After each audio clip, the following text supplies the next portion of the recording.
Welcome. It's indisputable. I'm your host, Rashad. Richey, good to be with you. We have a lot on the agenda today. Breaking down news of the day, none other than Francesca and Rebel HQ All-Star. Always fascinating to have her analysis. Top story of the day. Yep, Congress refuses to work. They want you to work, but they refuse to go to work. All right, here it is. Lawmakers and aides arrived to work, and all day, basically, it was a sign that said, in recess, no work to be done here. Government is about to shut down. Let's get into it.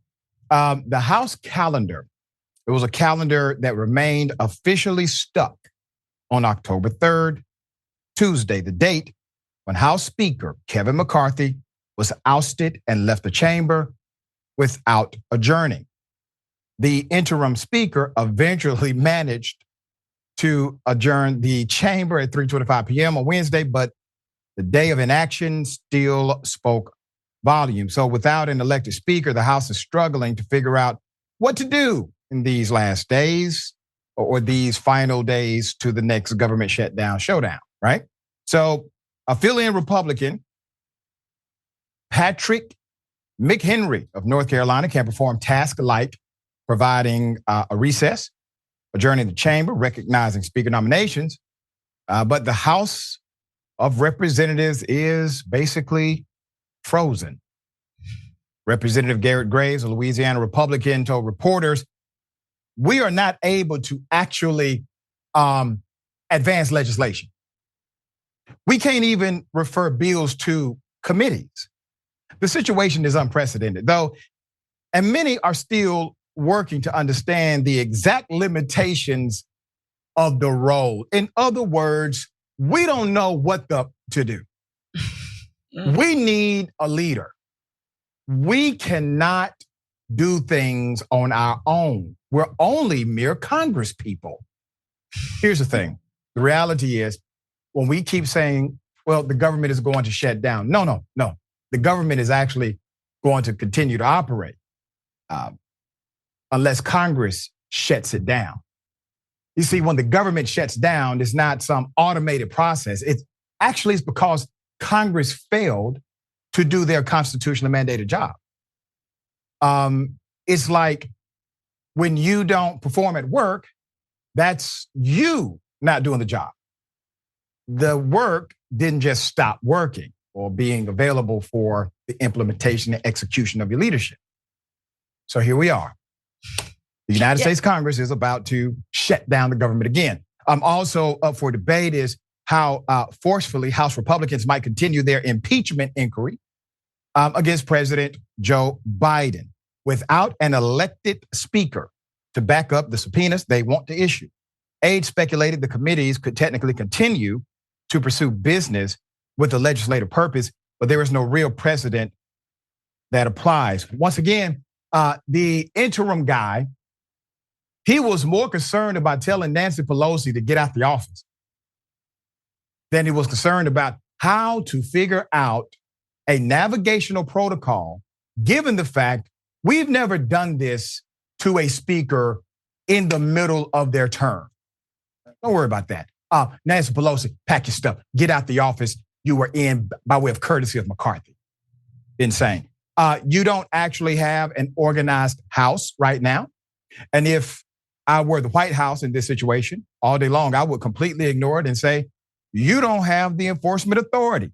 Despite the serious roadblocks, the House Oversight and Judiciary Committees plan to keep plowing ahead with their investigations, committee aides, and one key member. We're going to continue to read emails, text messages, put together timelines, try to get people to come in. We're going to keep working like we've been working and continue to follow the money. End quote. Insane. The pressure is ramping. So government funding is set to expire November 17th. November 17th. These folks are still worried about Hunter Biden's crack pipe. November 17th, the United States will be adversely impacted one way or the other if they don't get this stuff together. All right, members and aides alike question how they will avert a government shutdown when there is so much uncertainty about the basic rules of House operation. While House Republicans intend to hold a candidate forum for would-be speakers on Tuesday, it could take time for Republicans to unify behind a single one. It took 15 rounds for McCarthy, if you remember.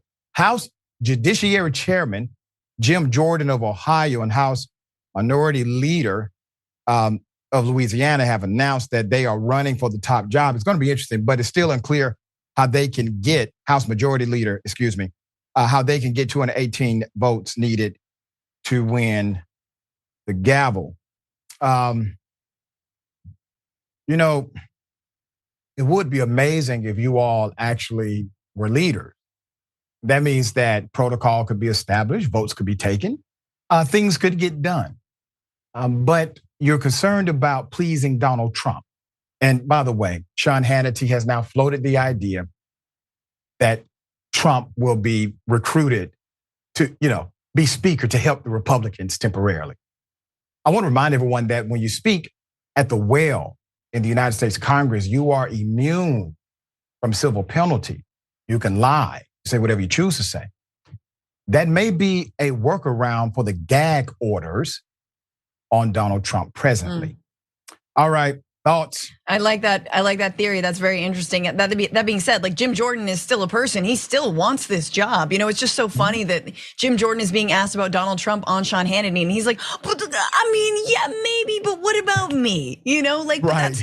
That's what Donald Trump has done. That's the Donald Trump effect. I believe it was Anna who said, he's made an entire party of so-called like alpha males into nothing but beta males. That's all they are, because they are always going to be in the back burner to Donald Trump, who again is facing 91 criminal indictments. Let us not forget that.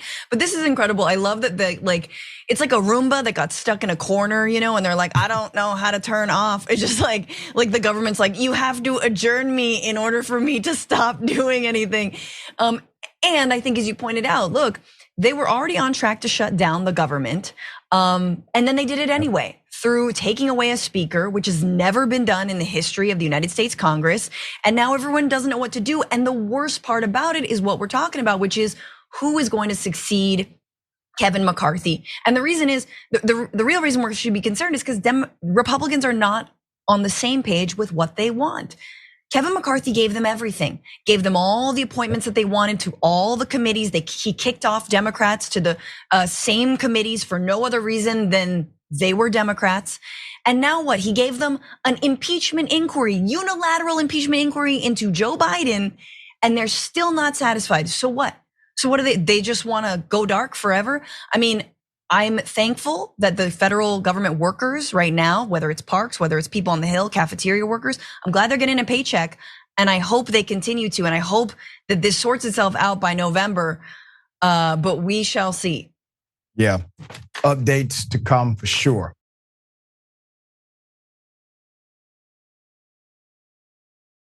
Former police captain accused of groping, and there's a picture of it. Put it up full mass. There's a lot more detail to this story. That's just one picture. A former Henry County, this is in the state of Georgia, SBU police officer wants her former police captain held accountable for what she said were years of sexual harassment. Let's put her up. She gave an interview on the local news. Atlanta News first did a remarkable job, so did WSB TV. So Wednesday, Christina Gatchell, along with her attorney, revealed a photo to Channel 2 Action News.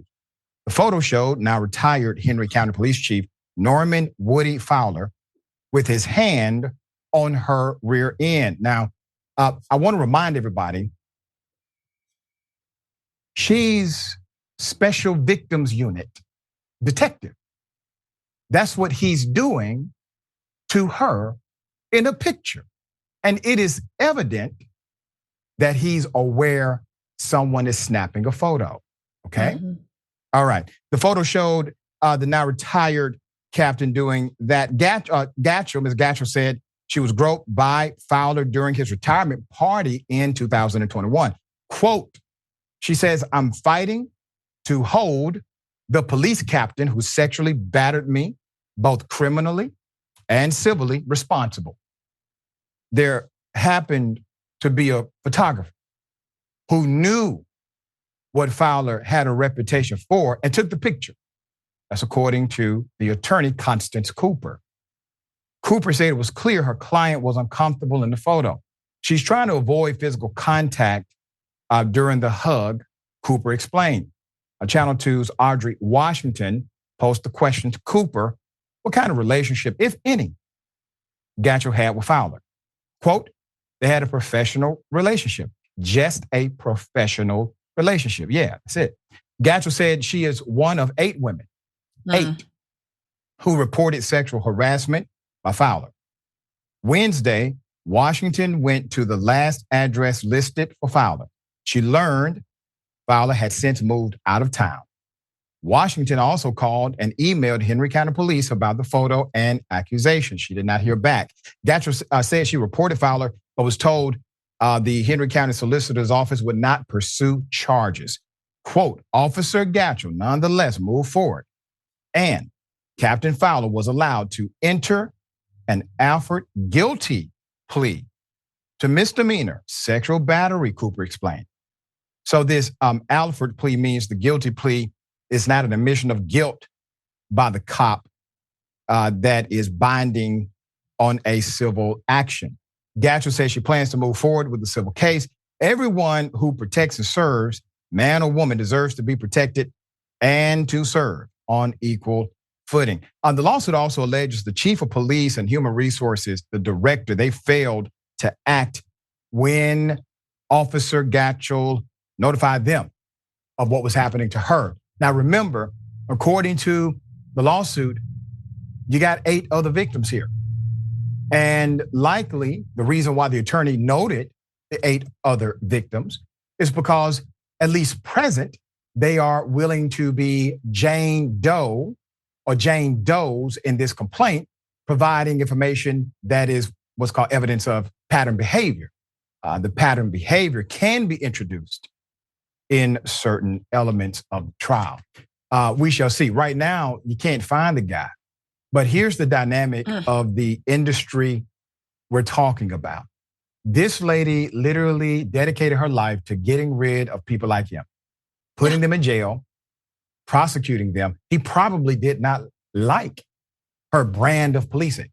Maybe this was his way of showing his ultimate authority, having that kind of inappropriate contact with SVU detectives. But there's a picture now. So it's more than just an allegation. And then the systems that remained protecting this individual.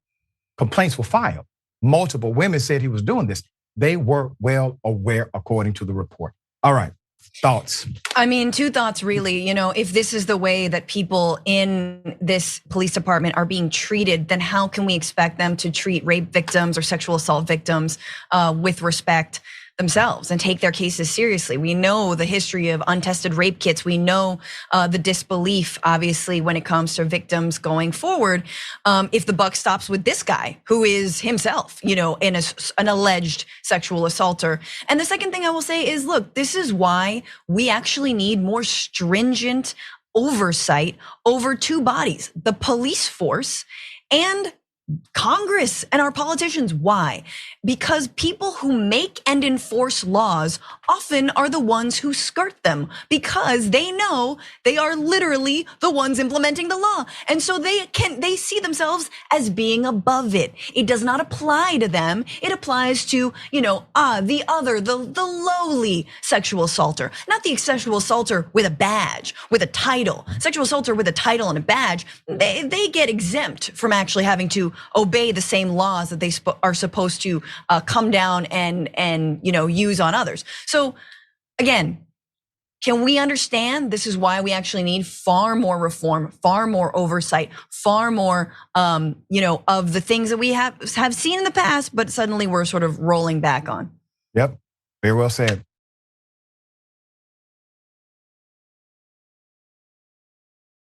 This is an update to a story we brought you.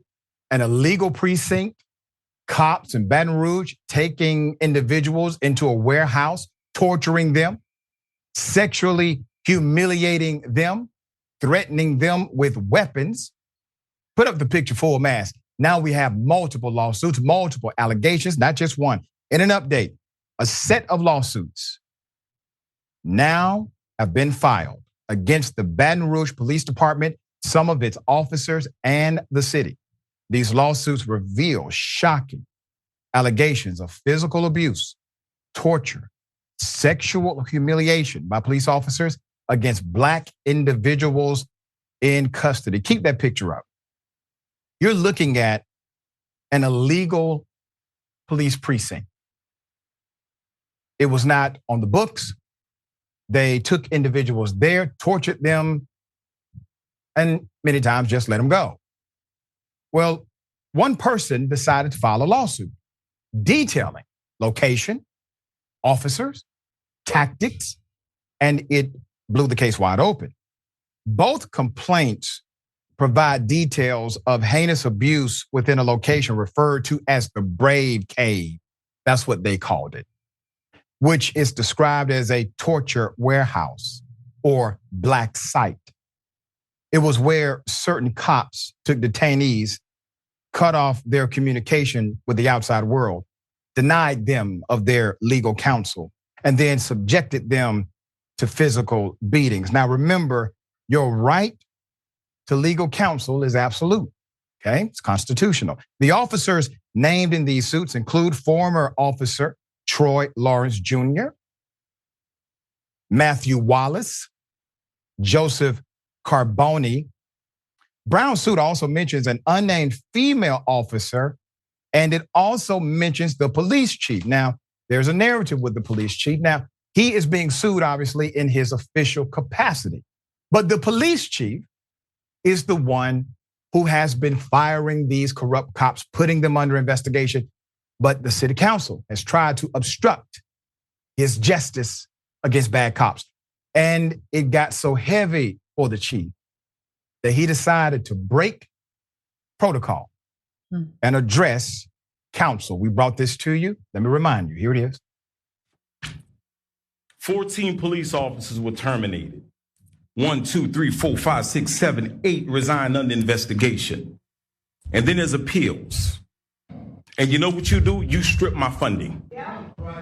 Are you gonna pay the attorney all the money that I already owe them for the bad cops that the Civil Service Board, where we're gonna be here tomorrow, and none of y'all gonna be here. And y'all sitting here trying to deal off these people's emotions, and some of y'all the problem. Jen Rocker, you sit there, defund the police department's budget from a legal standpoint, and then come here because I don't have legal representation and I gotta play lawyer to fight these bad actors. Let's talk facts.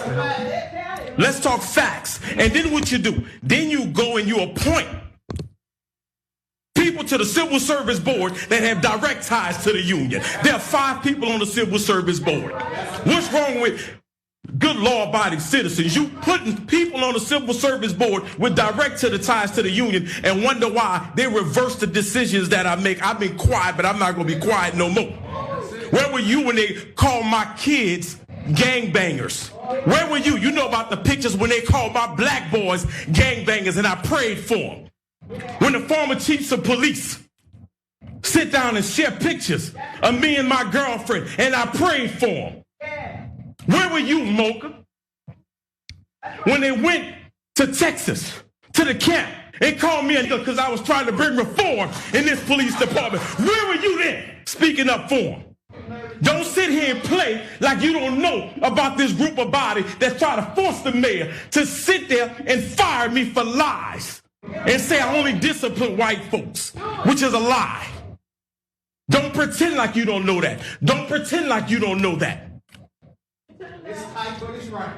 Talk about my little black kids, and I prayed for y'all.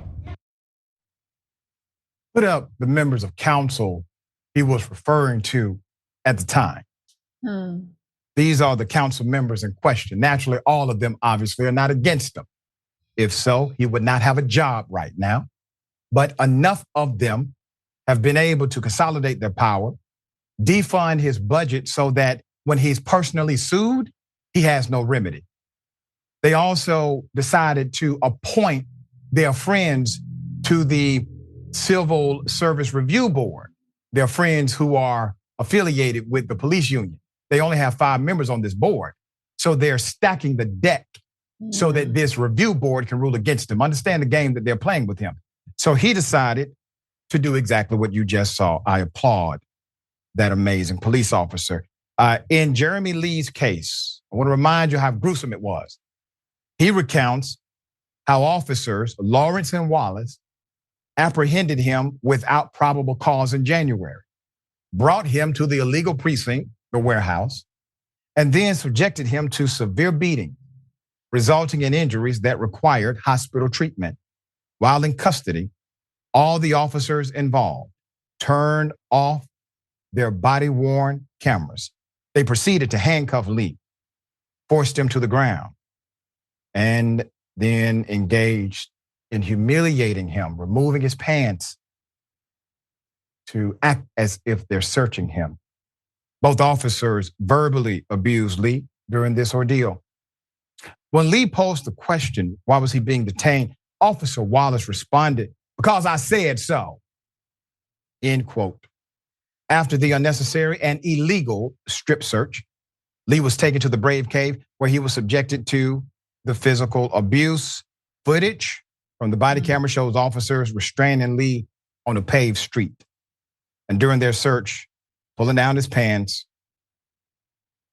at a certain moment, one of the officers threatened to use force, saying, quote, "I'm about to bat the living crap out of you," end quote, in an attempt to prevent Lee from resisting. Lee, in response, denies resisting, challenges the officer by saying, "Bat me then," end quote. The suit claimed that not only did the officers and top brass know about the warehouse's use for detainee abuse, but they also made coordinated efforts to shield knowledge of its existence from their very own boss.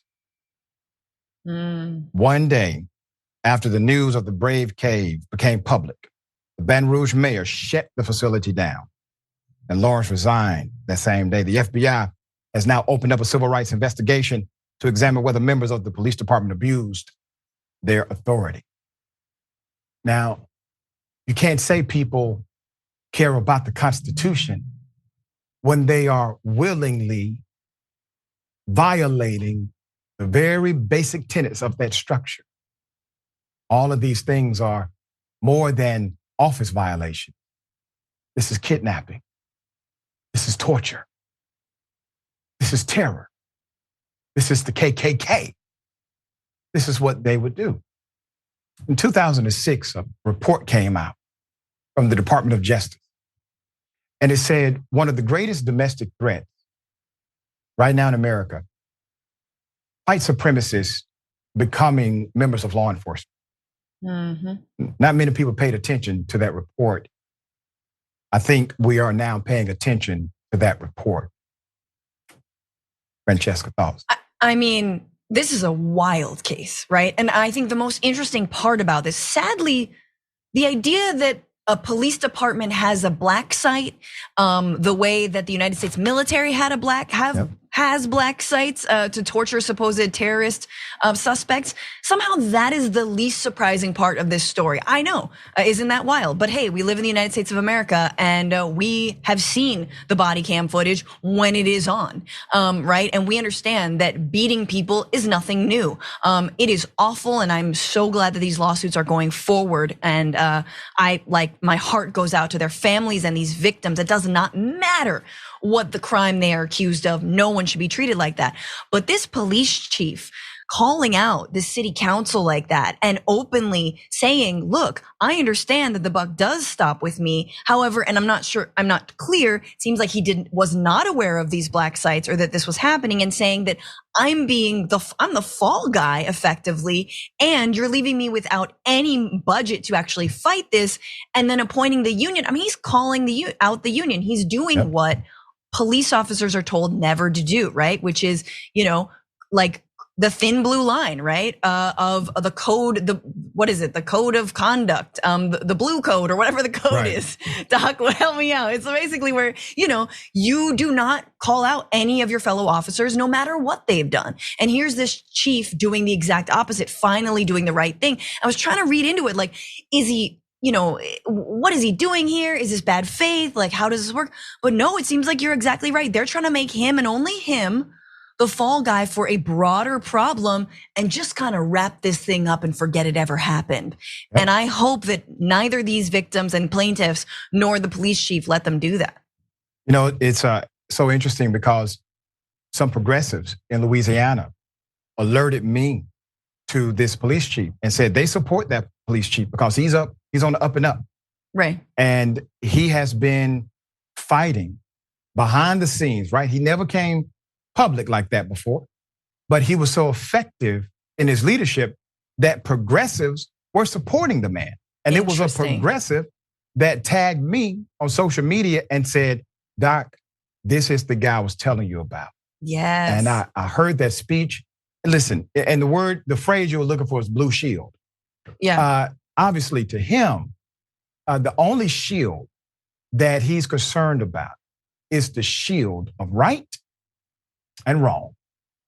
And he laid it out. The man actually went against the union, went against his police officers. He's fired roughly 25 to 30 and has them under criminal investigation. Wow. You can't ask for too much more. And then he gave us more by putting his mouth, money, body, family, everything is now on the chopping block in front of the world. Yeah. And how are these individuals going to respond? We will bring you updates as the story develops. We got more on the other side. It's indisputable. Stick and stay.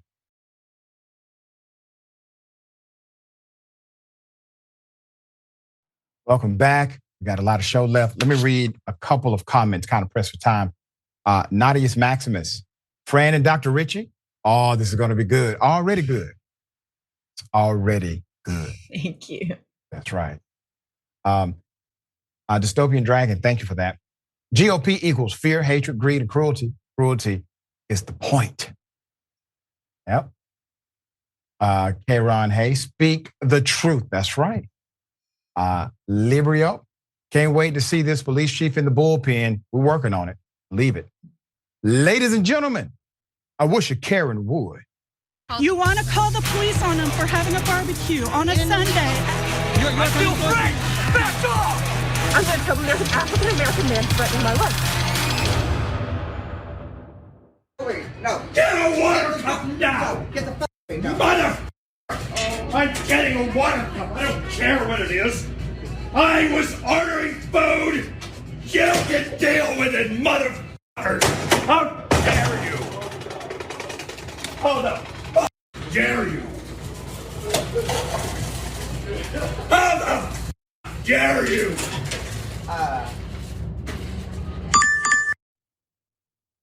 Let's put it up full mass. This is when I say, male Karen, you're not you when you're hungry. This is insanity. According to the Post, this individual physically assaulted a fast food worker over a water cup. He decided to pry the water cup from behind the counter. He continued to berate employees over a water cup. Somebody knows him, okay? And I'm going to say it's time for an intervention. He should be arrested. That was physical assault. That was illegal. To the employee, naturally, this should never have occurred. I'm sorry that it did. You deserve much better than what this individual showed you. But I will say this, you all were professional. I'm glad you protected yourself. I would like an update, and I hope his ass got locked up. All right, Francesca, thoughts? it's not that serious, dude. Like, come on. And this is the thing, again, all of these are, we're constantly told by corporations that workers don't want to work, where nobody wants to work anymore, nobody wants to work anymore. No. Number one, people do want to work. In fact, unemployment is down, people are working, and you have to understand that you need to raise their damn wage, okay? Yes. $20 is now the minimum, all right? It's the one thing Gavin Newsom has done well, raising the minimum wage, not without massive struggles, of course, for the Fight for 15 movement here in California and around the country. But this is exactly why, because people feel like no matter whatever bad day they're having, no matter, they weren't able to drink water, whatever happened to them, someone cut them off in traffic, they can go into a restaurant, usually a fast food restaurant, anywhere they want and just dump all over whatever worker is there, helping feed them food. And now, and this is why it's just like, I would love to see the CEOs of these fast food restaurants just work one day in their workers' shoes and deal with the kind of Karens and male Karens that these folks have to deal with. But anyway, yeah, my initial reaction is, he's mentally unwell, but honestly, that's kind of a slight to those who do have mental illness. No, he's probably just a guy who decided that he was gonna freak out at a worker because he could. And so I agree, I hope there's some kind of consequence because you can't do that, sorry. That's right, period. All right, if there's an update, make sure I know.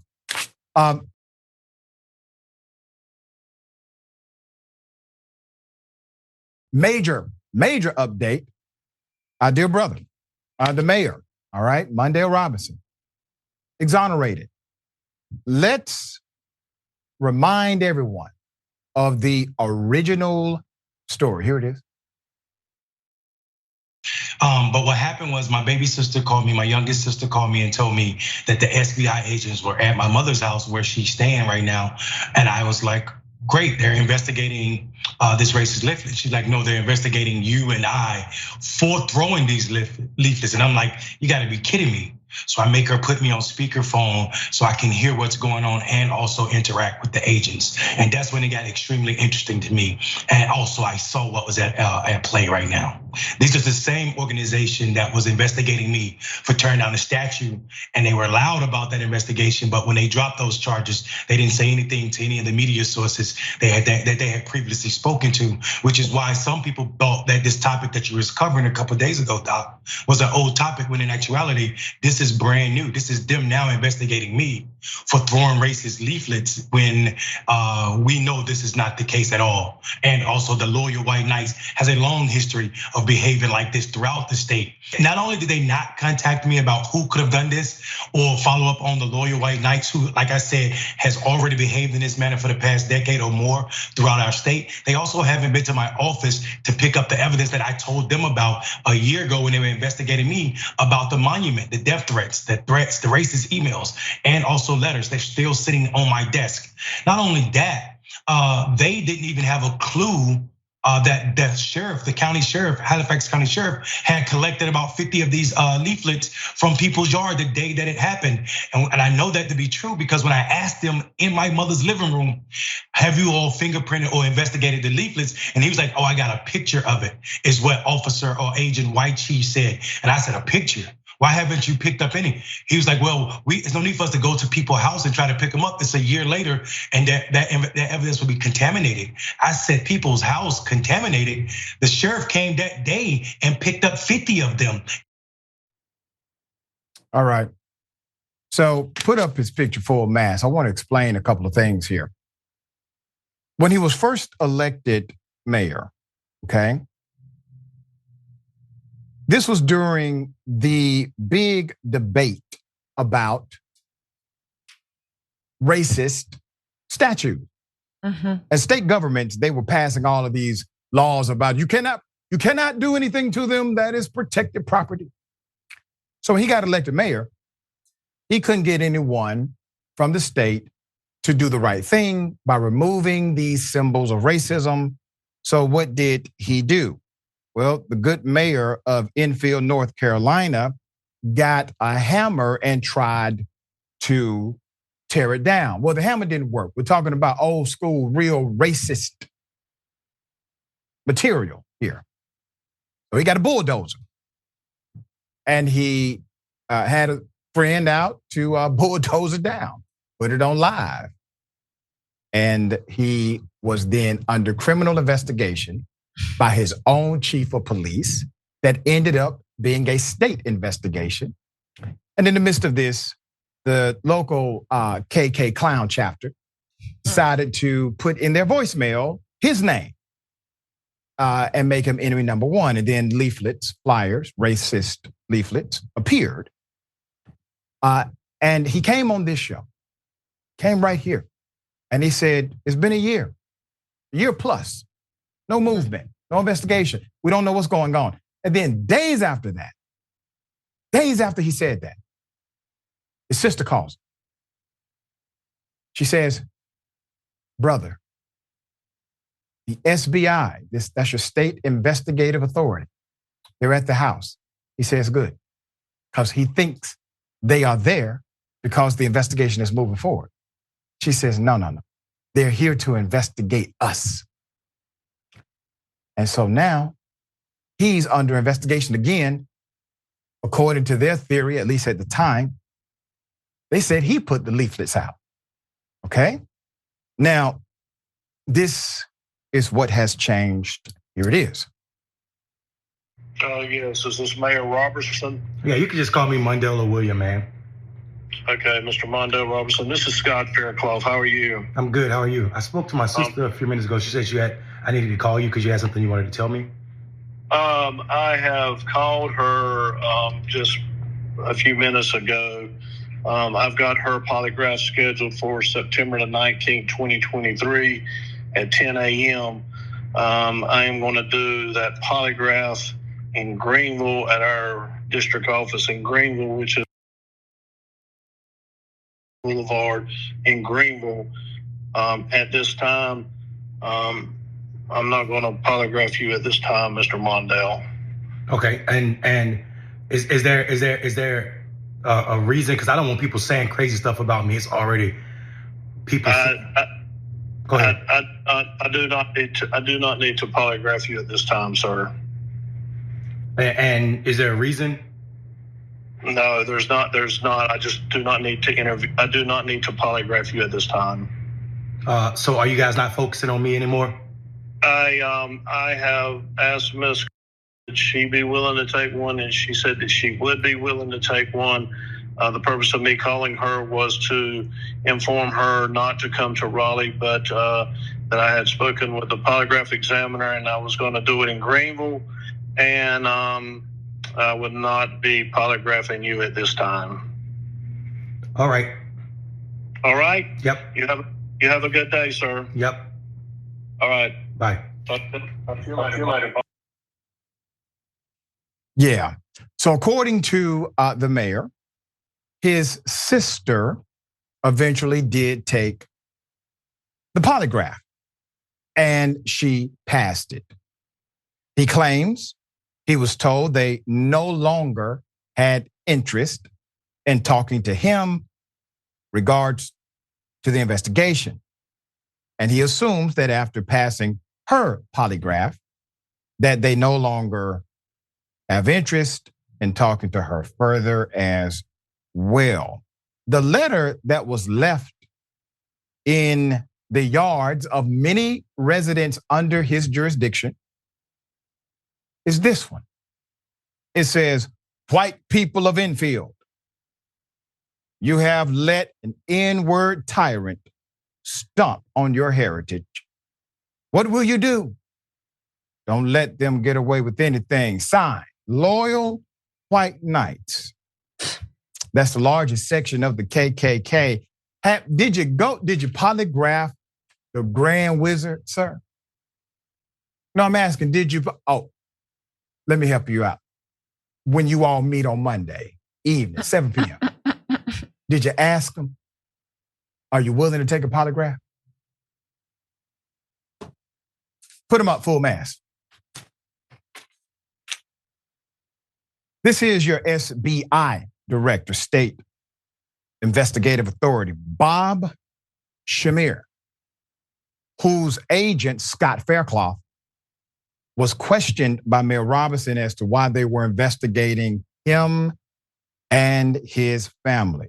Possible motive for the initial investigation, quote, for a year now, I've been calling for an investigation into the racist threats I received, the doxing of all my information on racist websites, and the racist leaflets left in residents' yards. But not until I challenged Secretary Eddie Buffalo publicly do I find out there is an investigation, but not of racists.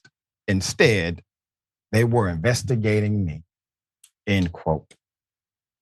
We are happy to hear that it seems as if, based on what the mayor has at least access to information-wise, there is no longer an investigation into him or his family.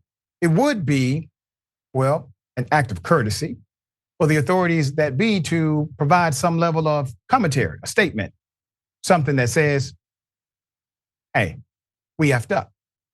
All right, Francesca, thoughts here.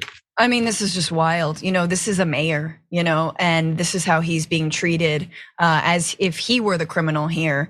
And I just think a polygraph test, is that the best we got? Is that what we're doing? We're gonna polygraph his sister? Okay, sure. Why don't you just talk to the White Knights chapter? I'm sure they will gladly. They signed.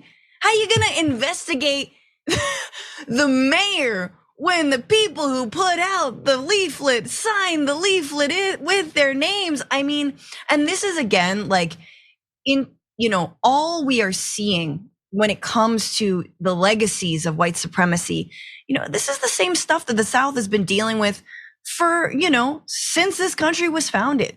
And this is what happened when we gave up on the Reconstruction, which is defending Black elected officials when they are elected to office. And again, look, I am so supportive of Mondale Robinson and his mayorship, but it is so hard to be a Black elected official in these towns where you have this racist violence coming for you. And I just feel like he should not be alone. There should be special protection.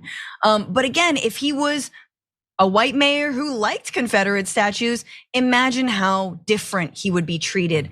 It is chilling, it is scary, and also just sending so much love and so much solidarity to Mondale. There it is. Well said. We got more on the other side. It's indisputable. Stick and stay.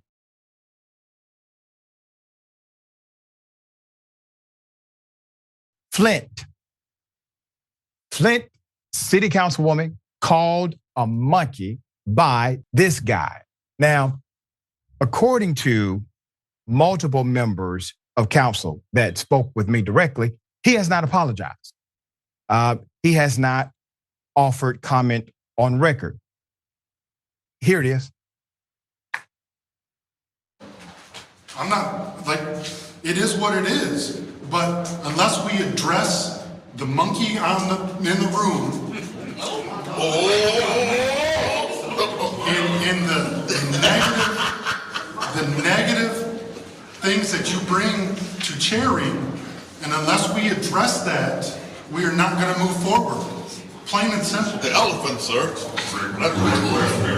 Yes, ma'am. Yes, sir. No, he said what he meant.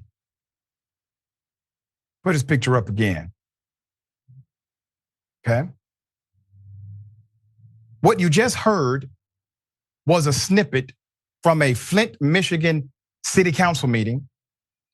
The white male speaking, his name is Dennis Pfeiffer. The woman that he called a monkey is Councilwoman Vice President of Council, Dr. LaDale Lewis. Dr. Lewis reached out to me to inform me of what happened. A friend of Dr. Lewis reached out as well to inform me of what happened. I needed more information. To my understanding, this individual has not offered an apology. Now keep his picture up. Sir, I don't know you. And you don't know me. I would highly encourage you, for the sake of your political career, to give an apology to your colleague. Whatever that apology may be, possibly you will say, oh, it was a slip of the tongue. Or you meant to say elephant, but you said monkey. Whatever it is, you need to say an apology. Now, if you don't, we're going to be updating the fact that you have not apologized until you do. Now, we got, 2 months and some change left in this year, sir. You don't want to bring in the holidays like this. Pfeiffer made statements aimed at removing Dr. Lewis from her role as chair of the committee. So understand the context. It was about her as chair of the meeting. Dennis Pfeiffer communicated that in a deeply racist way, stating, quote, unless we address the monkey in the room, the negative things that you bring to chairing, unless we address that, we are not going to move forward, end quote. The language is racist. After making the comment, the councilman claimed that he had allegedly used the word and meant to say elephant in the room, not monkey. Well, okay, sir, Freudian slip here, you may call it. However, he's not apologizing. See, that's the part. Because if it was an accident, what do you do when you engage in behavior that was accidental, sir? You say, I am sorry. My apology. Please forgive me. But you did not. Councilman Dennis Pfeiffer said Thursday that he doesn't intend to apologize because his remarks were never intended to describe a person, but the issue of dysfunction and division on the council. He said Lewis is attempting to deflect attention away from the vote of no confidence from her colleagues and her lack of leadership. Flint pastors are now demanding an apology from the councilman. Pastors Chris Martin and Alfred Harris made the demand. Take a listen. There's no doubt about it. The activities at City Hall have gotten totally out of hand. We understand that you're going to have differences of opinion. We understand that you're going to get angry sometimes, but you have to control that anger and you must respect your colleagues. If you don't do that, then we have, and I'm sorry to say it, the circus that we have going on at City Hall. We come here today to demand that things change. We're asking all the council persons to put your personal beliefs behind you and move forward. Watch this, for the greater good. And as Bishop Martin said, you are examples to the entire city. Something has to happen. I don't mind you disagreeing. I don't mind you being angry, but we've got to carry out the city's business without venom. Right. You got to think about this in full context. If the councilman made a mistake, as he's floating he did, why would you then be adverse to an apology if your mistake offended somebody? If it was accidentally said and it is now part of the narrative against you for being racist, but you did it by accident, what is the issue with you not simply saying, I'm sorry? You see, that's the reason why people don't believe you. Now, this is not the first time that Black women on the board, on the council, have experienced horrific racism throughout this year. Throughout this year, Lewis and 3rd Ward Council member Quincy Murphy have each been targeted with racial slurs from 1st Ward Councilman Eric Mays, who has referred to the council members, both of whom are Black women, as handkerchief head Negroes, Uncle Toms and Sambos. So there's this language context, and we all know Mr. Mays. All right, I actually like some of his retorts, given when he is snapped at, he snaps back. So here's what I think has happened. I could be wrong. But Pfeiffer, because of some of the other language that he's heard, he thought maybe I can engage in saying the word monkey and get away with it. No, sir. No, sir. You cannot. And the fact that you even want to be known in this light without offering an apology is telling in itself. So let's dig deep. A lot of issues, a lot of real problems, a lot of actual dynamics that need to be fixed in Flint, and a lot of good-hearted people in that city who deserve good leadership. Sir, calling someone a monkey, referring to them, as you say, accidentally in that manner would obviously warrant an apology. Clock is ticking. All right, thanks, Francesca, thoughts? No, just put on your big boy pants and do it. If you misspoke, and that's fine. But the fact that you're not apologizing means it actually kind of feels like you meant to say monkey, right? Like it kind of sounds like it was racist, and that it was by intention. Look, I think that this is, I don't know the vice chair, Lewis. I don't know her background. I don't know if she's a good chair or not. But it is distracting from your entire point if you're trying to depose her, right? Or if you're trying to get to business by not apologizing. And I think that too often we, look, this might be an instance where we're getting, waylaid by a simple mistake. But if it is a simple mistake, then just say you're sorry and move on and make your point. So I don't know. I just feel for the people of Flint. I think it's really important that the city council gets to work. Obviously, we understand that the people of Flint have been wronged by their representatives for so long. And so I hope that they can work it out and not can move past this eventually and work for the people. Yep, there you go.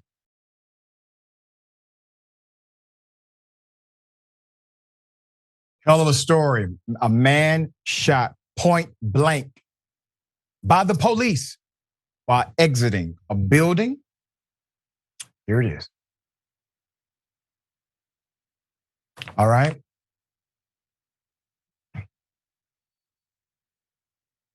You have to brace yourself for that video. We showed a short segment. I'm going to give you the background. Put up the picture format. Jacksonville police shot a black male point blank.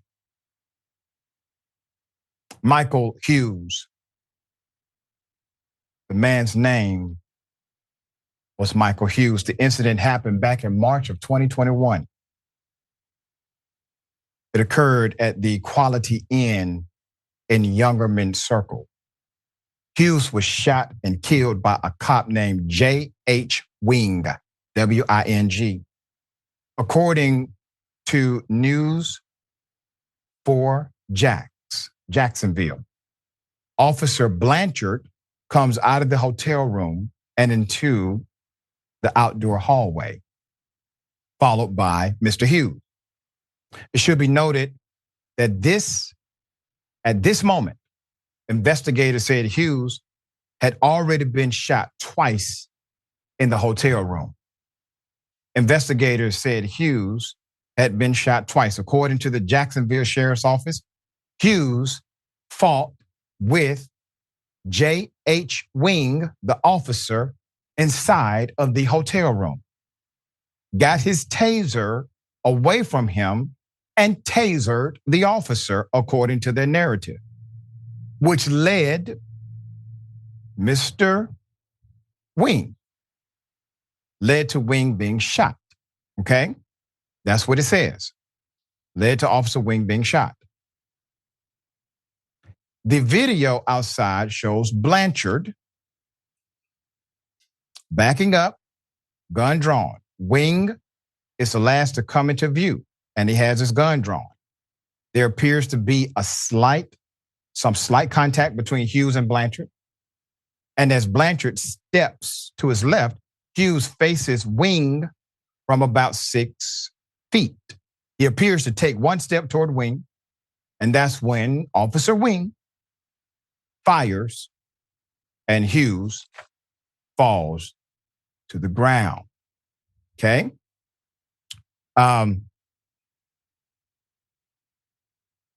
Let's go back to the video again. Okay?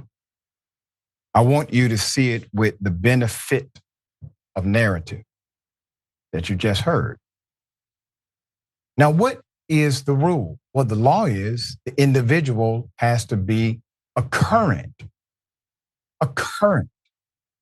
imminent threat to the officer, not a former threat, not a previous threat, but a right now threat. Because if you're not a right now threat and you decide to shoot a man point blank, that's called murder in this country. Put up the picture.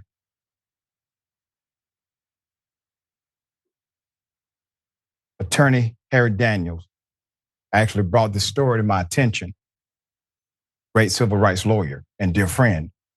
He is not the legal representative of any of the parties involved, but he has a disdain for injustice. He sent a statement. It says, and I quote, "This video is just another example to show Jacksonville Sheriff's Office has no regard for the constitutional rights and life of citizens in the community they swore to protect and serve. The Department of Justice must come in to investigate and stop these unwarranted uses of force and hold those responsible and their enablers to the rule of law. It will, if not, we will see more beatings and killings of unarmed people in Duval County." There's a response from the family. The family of Hughes has filed a wrongful death lawsuit. And during a Wednesday news conference, attorney Maureen Porter called the shooting unjustified and excessive. Quote, "It is our position that even if there was a scuffle inside the hotel room, once that scuffle subsided and there was no longer a threat, there was no reason to finish him off," Porter said. Porter said Hughes was injured, disoriented, and no threat to the officers. And I agree with the attorney's assessment. The shooting was ruled justifiable by the state attorney's office, and News 4 Jax received the ruling in 2022. The state attorney's office ruled that Wing thought Hughes still had his taser when he stepped outside the hotel room, lunged at Blanchard and charged at Wing, who fired the fatal shots. The shooting will now be reviewed by JSO's Response and Resistance Board, and we need a higher level of police accountability and authority to review this as well. So we're back to the old adage, oh, well, I thought something else was happening. And because I thought something else was happening, I went ahead and just killed. All right. And since the Supreme Court said that's cool, it's justified. Francesca, thoughts? I mean, if you cannot subdue a man like that, like, should you even be a cop? I mean, this is the whole thing about, like, look, I'm not one to say you always need more training, because at the end of the day, that training is still involving a lethal weapon, right? Which is a gun which took this man's life unnecessarily. The real thing is, can you subdue someone with your body, with your, the non-lethal things you've been given? And yes, a taser is one of them. And no, it's so clear that he was not holding a taser. That is when you're a successful cop. Your car's right there. You almost made it, guys. There's two of you, 2v1. You almost got it. Oh, but you didn't, and you got scared, and so you killed him. And look, I'm not saying he didn't seem threatening. He was lunging, but he was also unarmed at that point. So you really don't have a good case, and I am very surprised, but okay, I shouldn't say surprised at the state's attorney's remarks on this, saying that it was fair to shoot this gentleman. The last thing I'll say is this was a call made by, I believe, a former girlfriend who was in the hotel room with him, that she wanted him to leave, which is, again, all the time, domestic disputes, right? Things that should be de-escalated are often escalated. And so what was it about the presence, and what is it about the presence of police that when they enter a domestic situation only escalate and elevate the tension, the anger, the danger that someone may lose their life? We need police forces that can actually de-escalate a situation, can talk things down, can make sure there is no threat of violence, which inevitably would lead someone to calm down and calmly exit the situation and make everyone involved safer. But we don't have that police force. Yeah. Well, at least not in majority form, right? Okay, we got more on the other side. It's indisputable, stick and stay.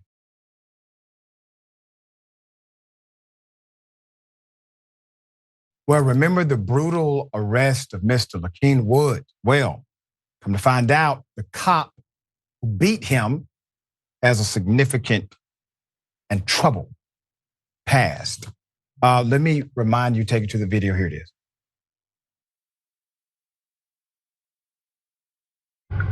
I missed the beating up. That's crazy. They won't beat no more now. That we're here, it's crazy. Oh, they're gonna block. They're gonna stand there and block. Oh, he got a shoe off. I wanted the Peppers in there. I think his name Jeff Peppers. He likes to beat people.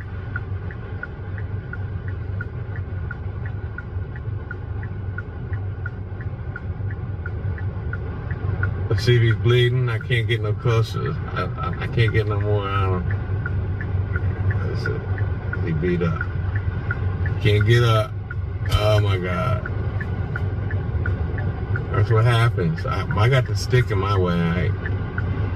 He trying to block it.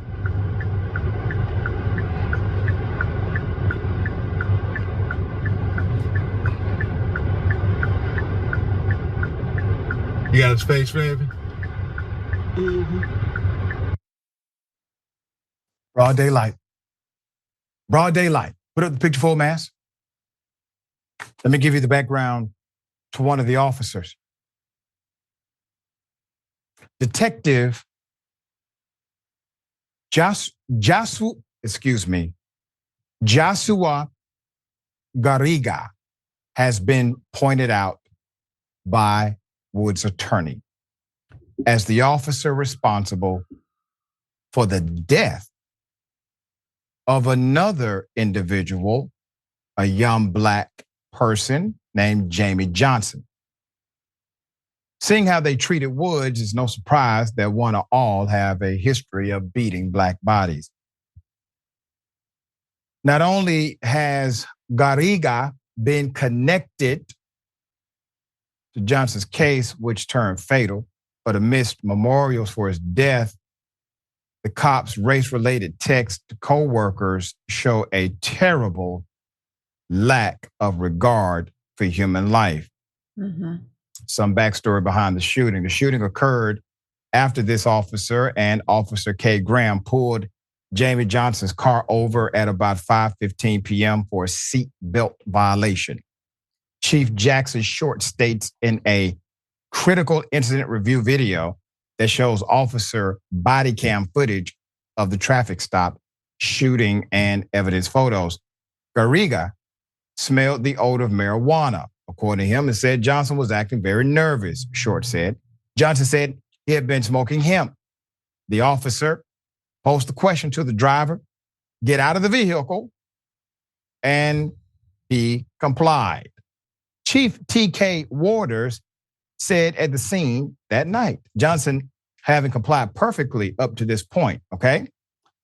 He tells the officer he has a legal firearm. The officer asked him if he had anything he needed to know about in the car. Johnson told him he had a gun inside a jacket on the floor. Johnson asked if he could get the receipt for the gun, and the officer, Garriga, told him, I don't want you reaching. Garriga asked if Johnson would mind if officers searched the vehicle, and Johnson said he would. There's nothing, no reason to search my vehicle, sir, he said. I have my legal firearm, and that's about it. Okay? Body cam video shows Johnson, a 22-year-old with no criminal history, according to the state attorney's office, lunging back into his car where he had a gun during a traffic stop. After Garriga shoots him during a struggle, Johnson is seen on the ground begging for help while officers waited at least 2 minutes for backup before rendering any aid. Put up the picture. The family of Johnson also questioned the officer's honesty and integrity of his testimony following a lawsuit they filed against him. The lawsuit says it is clear Johnson was shot facing Officer Garriga outside the car, not behind the young man as they struggled inside, as the officer testified. It states that the sheriff's office and the state's attorney's office deliberately chose to ignore eyewitness testimony and deemed the officer's actions justified. Instead, Garriga's actions were malicious and or involved reckless, callous, and deliberate indifference to Johnson's rights, the lawsuit stated. Quote, a witness who witnessed the whole thing stated that Jamie was shot and killed while he was standing outside of the vehicle with his hands raised up. This is a witness on record. Daniel said, we believe that is the fatal inconsistency in the story.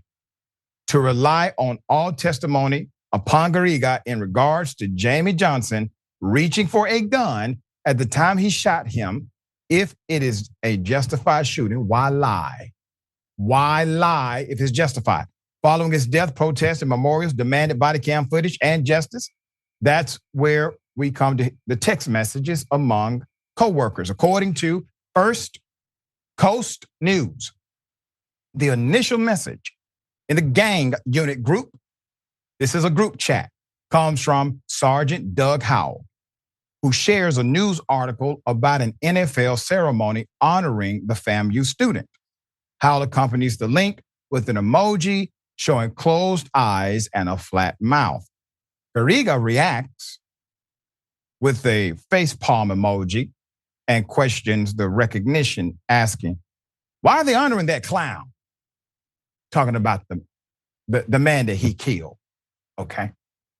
Bolin responds with a touch of sarcasm saying, quote, I suppose it would have been more acceptable if Sway, which is Garriga's nickname, had been shot or met a tragic fate. It's truly unbelievable.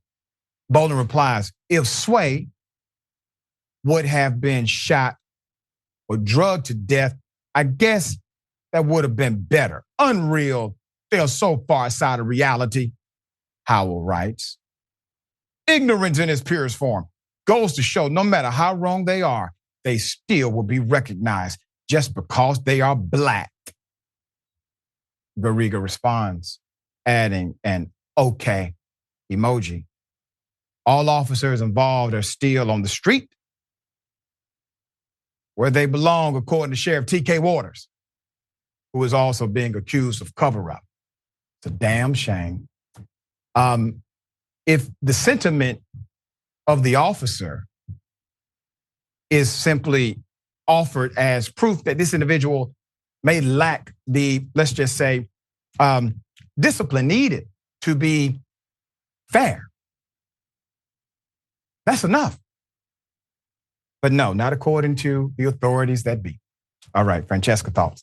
Yeah, he executed someone. He straight up executed somebody outside of their car with their hands up, according to eyewitnesses. I mean, these are the terrorists on the street, are these cops. I swear to God, and like the okay symbol, so he's an open white supremacist. Straight up right there. I mean, not only a racist, we've seen text messages like that. Okay symbol, you're adding just a little tinge of, no, I am an open white supremacist right there. And sounds from the sound of his name. And look, my name is, sounds like I'm Italian. I'm also Chinese. Hey, fun. But he sounds like he is Latino.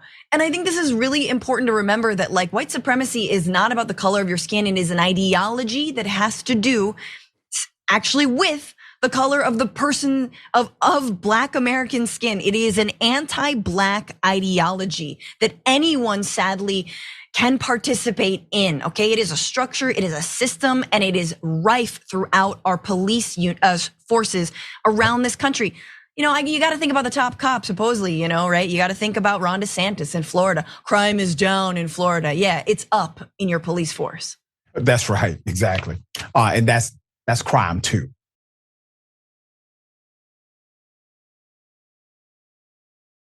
Brett Favre, all the money he took from an entire state, the poorest state in America. Let's put his picture up full mass. Well, he's going to court for that. He's being deposed, finally. So we have an update for you. The NFL Hall of Famer is scheduled to testify in a Mississippi lawsuit. According to court documents, it will be under oath. The retired NFL quarterback, Brett Favre, 53, is scheduled to give a testimony under oath on October 26th at a hotel. He was previously named, along with more than 40 others, as part of a lawsuit by the Mississippi Department of Human Services to regain some misspent welfare funds. Keep his picture up, okay?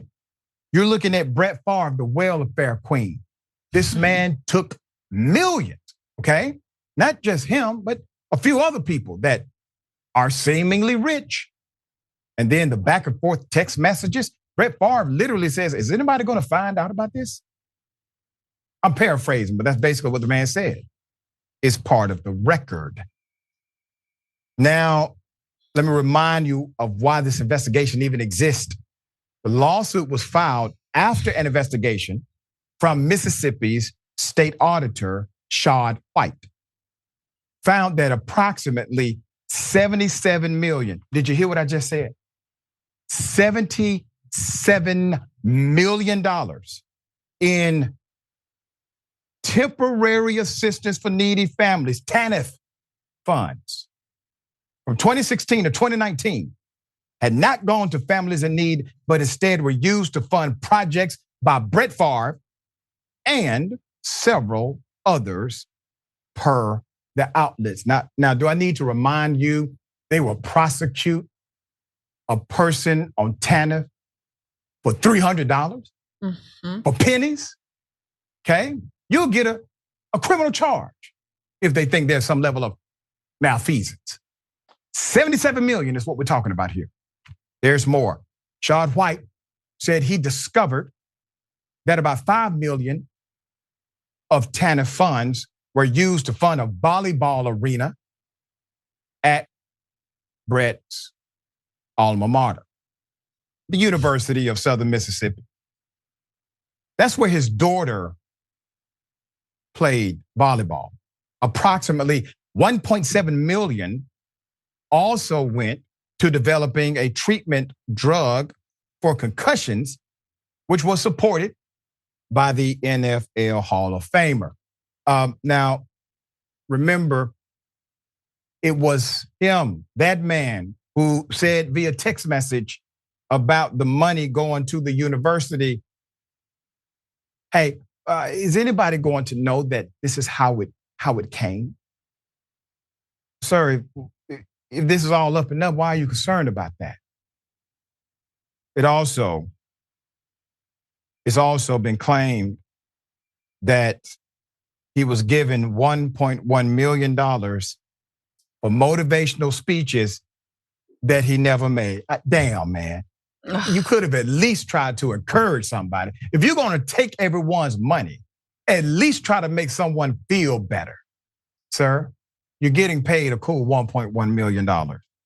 So he said he repaid the money, but the auditor said he still owes about $200,000 in interest.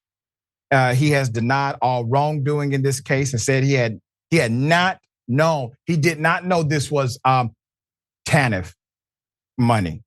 A total of 8 people have been indicted in this case so far. So I want you to understand his affirmative defense. He's not saying he didn't do it. He just said, I just didn't know I was involved in anything illegal, sir. That's all. All right, Francesca, thoughts here. $70 million, not just stolen by Brett Favre, but other people. I mean, politicians do not care about families. They don't care about poor people. This story is wild. Right now, Republicans are telling us that we spend far too much money on the poor and the needy and the people who need healthcare and like kids or whatever. We need to cut back. We need to spend less, And meanwhile, rich people are gouging a state like Mississippi's funds for literally, you're taking food out of starving kids' mouths. That's exactly what you're doing. There's no other way to cut it. For speeches, you didn't even give. I mean, wild. For the volleyball. Oh, I'm so glad volleyball is doing really well at your school. Amazing. Right. Kids are malnourished in Mississippi, but cool that your volleyball is going strong. This story, we should stay on this forever. I can't get over it. That money was supposed to help the poorest residents inside of the poorest state in this entire country. Shame on all of you. All right. Always good, dear sister, to have you on the show. Tell people how they can follow you, check out your great work. Yeah, listen to the Bituation Room podcast. I can say it. I know the doc has trouble with that one. And also watch me live in San Francisco Tuesday, October 17th at the Punchline in San Francisco. I already said that. Get tickets. It'll be great. Come out. Everyone who's a fan of TYT. I'd love to see you there. Always a pleasure having you on the program. Thank you for all you do. All right, remember, take care of yourself, take care of each other, take care of the planet. Remember, the truth is always indisputable.